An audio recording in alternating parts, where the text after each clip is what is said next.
পঞ্চবাৰ্ষিক গণতান্ত্ৰিক মহোৎসৱৰ তৃতীয় পৰ্যায়ৰ অগ্নি পৰীক্ষা সন্মুখত আৰু এই মুহূৰ্তত আমাৰ লগত এগৰাকী নাৰী শক্তি আছে অসম প্ৰদেশ মহিলা কংগ্ৰেছৰ সভানেত্ৰী বকো সমষ্টি 2016 চনত তেওঁ জয়লাভ কৰিছিল আৰু পুনৰবাৰ ৰাইজৰ কাষলৈ আহিছে আৰু ইতিমধ্যে ৰাইজৰ সন্মুখত দিয়া প্ৰতিশ্ৰুতিৰ কথা গোটেই প্ৰচাৰ অভিযান প্ৰায় শেষ হ'ল। এই মুহূৰ্তত আমি দুই এটা শুভেচ্ছামূলক প্ৰশ্নৰে আমি তেওঁক আদৰণি জনাইছোঁ। স্বাগতম জনাইছোঁ আপোনাক। নমস্কাৰ। 16 চনত নিৰ্বাচিত হ'ল, ৰাইজক প্ৰতিশ্ৰুতি দিলে, 5টা বছৰ অতিক্ৰম কৰিলে, 21 আহিল, 21ৰ বাবেও আপুনি নমিনেশ্যন দিলে, দি অন্তিম সময়ত এই 21ৰ বাবে কথাখিনি কেনেকুৱা হৈ আছে এতিয়া? 16 চনত অহাৰ পিছত যিখিনি যোৱা নিৰ্বাচনত প্ৰতিশ্ৰুতি দিছিলোঁ বেছিভাগ কামেই কৰিছোঁ, কাম বহুত কৰিব লগা আছিলে। চ' এইবাৰো ৰাইজে এটা বিপুল সঁহাৰি জনাইছে। যিখিনি মই নিৰ্বাচনী প্ৰচাৰ চলাইছোঁ প্ৰত্যেক ঠাইত ৰাইজে আশীৰ্বাদ দিছে, ওলাই আহিছে। পুনৰ ৰাইজে মোক বিচাৰিছে বাকী থকা কামখিনি সম্পূৰ্ণ কৰিবৰ কাৰণে আৰু লগতে আৰু কিছু উন্নয়নমূলক আঁচনি গ্ৰহণ কৰাৰ কাৰণে। যেতিয়া মই আহিছিলোঁ বিধায়ক হিচাপে তেতিয়া সমষ্টিটোত যথেষ্ট পিছ পৰি আছিলে, ৰাস্তা ঘাটৰ অৱস্থা বেয়া, গৰাখহনীয়াৰ সমস্যা। এই সমস্যাবিলাক কিছু দূৰ কৰিছোঁ আৰু বহুতখিনি কৰিব লগা আছে।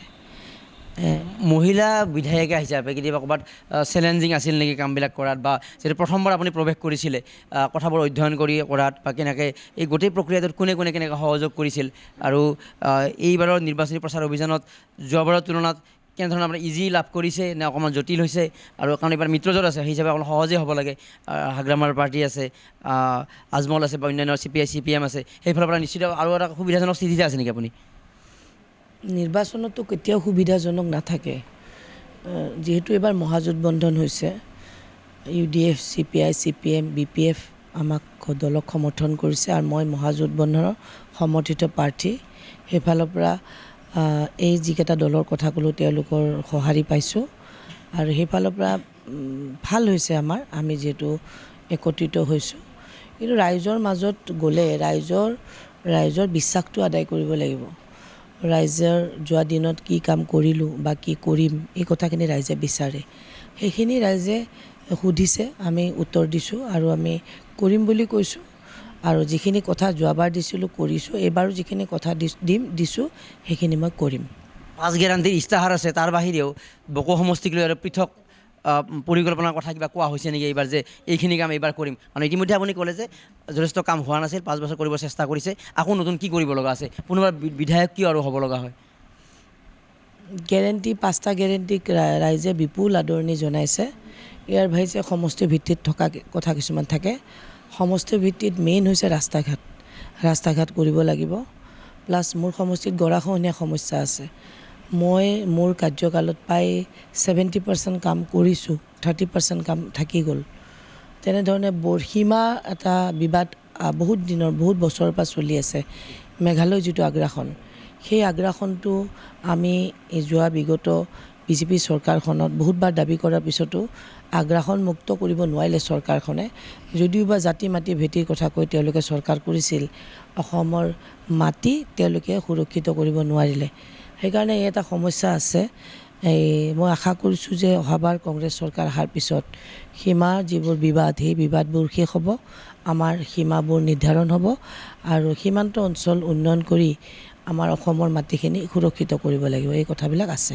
ঠিক আছে। আমি বিভিন্ন সময়ত আপোনাক সাক্ষাৎ লাভ কৰিছোঁ আৰু তেতিয়া বহুত সময় দেখা পাওঁ আপোনাৰ চৌপাশত ভালেখিনি মহিলা থাকে, মহিলা কংগ্ৰেছৰ সভানেত্ৰীও, আৰু মহিলা যিহেতু এগৰাকী নেত্ৰী হিচাপে হয়তো তেওঁলোকে ইজি লাভ কৰে যে বাইদেউৰ ওচৰত যাব পাৰি। তো নন্দিতা দাসে নিজকে শক্তি হিচাপে প্ৰতিপন্ন কৰিলে, বিধায়ক হ'ল। তাত বাহিৰে আৰু বহু মহিলাক আগবঢ়াই অনাৰ ক্ষেত্ৰত বা নাৰী শক্তি সমষ্টিটো উলিয়াই অনাৰ ক্ষেত্ৰত আপুনি অলপ হক দিয়া নে কিবা অলপ উদ্যোগ ল'লে নেকি? যথেষ্ট মই গুৰুত্ব দিওঁ। যিহেতু মই মহিলাসকলক আগবঢ়াই অনাৰ কাৰণে মই নিজে যথেষ্ট প্ৰচেষ্টা কৰোঁ। অলৰেডি চাব আপোনালোকে অইন কেণ্ডিডেটৰ লগত যিমানবোৰ মানুহ আছে আৰু মোৰ লগত যিমানবোৰ মহিলা কাম কৰি আছে, মোৰ ক্ষেত্ৰত মোৰ কৰ্মী মহিলা বেছি। কাৰণ তেওঁলোকে যিটো সাহস পায়, যিটো আত্মবল পায় তেওঁলোকে মোৰ লগত কাম কৰাৰ কাৰণে, সেইটোৱে প্ৰমাণ কৰে। আৰু মই যিমান পাৰোঁ মহিলাক সুযোগ দিওঁ। তেওঁলোকক অকল আঁচনিৰে নহয়, তেওঁলোকক প্ৰপাৰ যিটো গাইডেন্স সেইখিনি দিবৰ কাৰণে মই সদায় চেষ্টা কৰোঁ। বিধায়িকা হিচাপে আপুনি অভিভাৱকত্ব যিটো থাকে সেই অভিভাৱকত্বৰ পৰা আঁতৰি অহা নাই? নিশ্চয় চেষ্টা কৰোঁ। মই বিধায়ক হ'লেও ময়ো এগৰাকী মহিলা।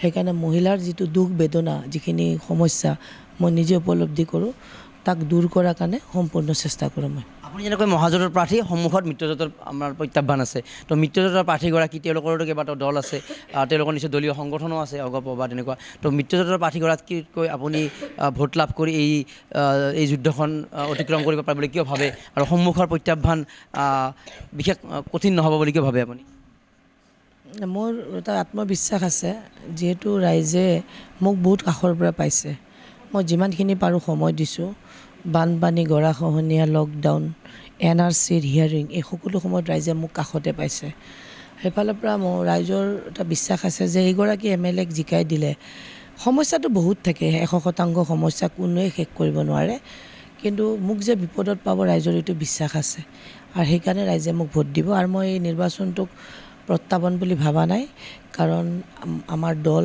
যথেষ্ট শক্তিশালী আৰু মহাজোঁটবন্ধনো যথেষ্ট শক্তিশালী সেইকাৰণে যোৱাবাৰৰ তুলনাত মই এইবাৰ বেছি ভোটত ব্যৱধানত মই জিকিম তথাপিও আপুনি যিহেতু এটা হিন্দু সম্প্ৰদায়ক প্ৰতিনিধিত্ব কৰে বৰদুৱা আজমল কেন্দ্ৰিক AUDF কেন্দ্ৰিক যথেষ্ট বিতৰ্ক চৰ্চা আৰম্ভণিত হৈ আছিল যেতিয়া মিত্ৰতা হোৱাৰ পাছত আকৌ এই বিতৰ্ক যথেষ্ট এটা ৰূপ পালে হাগ্ৰামা মহিলাৰ সংযোগৰ ফলত হয়তো মহাজোঁটৰ কিছু আপোনালোকৰ শক্তি বৃদ্ধি হ'ল সেই ধৰণৰ কথাবিলাক মানে কেনেকৈ মোকাবিলা কৰিছে যে ক'ৰবাত যদি যে AUDFে কংগ্ৰেছৰ অহাৰ ফলত ভোটৰ ক্ষেত্ৰত সহনীয়া হ'ব কিবা হ'ব এইবিলাক কথা কৈ থকা হৈছে সেইবিলাক কথা আপুনি গ্ৰাউণ্ডত কেনেকুৱা দেখিছে এইবিলাক একো প্ৰভাৱ নাই গ্ৰাউণ্ডত ৰাইজে শান্তি বিচাৰে নিৰাপত্তা বিচাৰে যোৱা BJP চৰকাৰৰ দিনত যিটো কমিউনেল কথাবিলাক তেওঁলোকে যিটো কৈ আছে ধৰ্মীয় মেৰুকৰণ যিটো কৰিছে যিটো জাত পাতৰ ৰাজনীতি কৰিছে সেইটো অসমৰ মানুহে গ্ৰহণ নকৰে অসমত বিভিন্ন জাতি জনগোষ্ঠী বসবাস কৰে মোৰ সমষ্টিটো বহুত ট্ৰাইবেল মানুহ আছে কোচ ৰাজবংশী বড়ো ৰাভা এইসকল আছে হিন্দু বেংগলী আছে ইছলাম ধৰ্মী মানুহ আছে এই সকলৰ মাজত সদ্ভাৱ আছে সেইকাৰণে এই সদ্ভাৱটোৱে আমাৰ সম্পদ সেইকাৰণে BJPৰ যিবিলাক চেষ্টা ধৰ্মীয় মেৰুকৰণ জাত পাত আমাৰ ইয়াত কাম নকৰে আমাৰ এই সকলো জনগোষ্ঠীয়ে নিজকে অসমীয়া বুলি ভাবে সেইকাৰণে অসমৰ অসমীয়াই অসমখন সুৰক্ষিত হোৱাটো বিচাৰে অসমৰ অসমীয়াই নিজৰ অস্তিত্ব ৰক্ষাটো বিচাৰে টিকট প্ৰত্যাশী যিহেতু আপোনাৰ লগত আৰু থাকিব এটা দলত এটা গণতান্ত্ৰিক দলত এই ধৰণৰ ব্যৱস্থা থাকে যিসকলে টিকট লাভ কৰা নাই তেওঁলোকে সহযোগ নিশ্চিতভাৱে পোৱা বুলি আপুনি দাবী কৰিব পাৰেনে আৰু তেওঁলোকক কি ক'ব যে তেওঁলোকৰ লগত লৈ একেলগে কাম কৰাৰ এটা ইচ্ছা আছে আপোনাৰ সমষ্টিত কোনো এনেকৈ টিকট প্ৰত্যাশী নাছিলে ষ্ট্ৰং সেইফালৰ পৰা মোৰ কাৰণে কোনো প্ৰত্যাহ্বান নাছিল কোনো প্ৰয়োজন হোৱা নাই নাছিলেই তেনেকুৱা শেষত সুধিছোঁ যিহেতু আপুনি অসম প্ৰদেশ মহিলা কংগ্ৰেছৰ সভানেত্ৰী তো অল অভাৰ আছামত এইবাৰ মহিলাৰ জয়লাভৰ ক্ষেত্ৰত কেনেকুৱা সম্ভাৱনা দেখিছে মহিলা নেত্ৰী আমাৰ যিবোৰ মহিলা প্ৰাৰ্থী দিছে যথেষ্ট শক্তিশালী আপুনি চাব আমাৰ দলৰ পৰা যিকেইগৰাকী দিছে খুব বাছি বাছি দিছে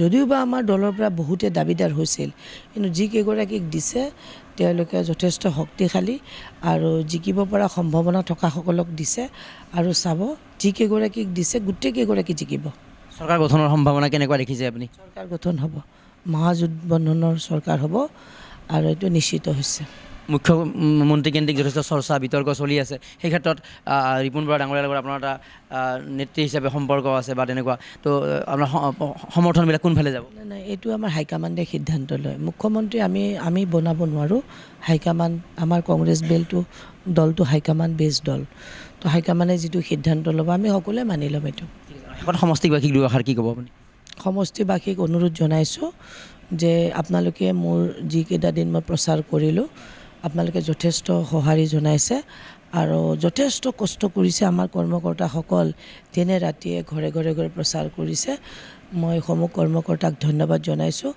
লগতে ৰাইজৰ যিটো বিপুল সঁহাৰি পাইছোঁ মই ধন্যবাদ জনাইছোঁ ৰাইজক অনুৰোধ জনাইছোঁ যিহেতু ভোটটো আৰু এদিন পিছত হ'ব সেইকাৰণে এইকেইটা দিন ৰাইজে যাতে মোৰ কাৰণে প্ৰাৰ্থনা কৰে আৰু ৰাইজে যাতে অহা 6 তাৰিখে ভোট দি কংগ্ৰেছ দলৰ হাতৰ ছবিত ভোট দি মোক জয়যুক্ত কৰে এইখিনি আহ্বান জনাইছোঁ ধন্যবাদ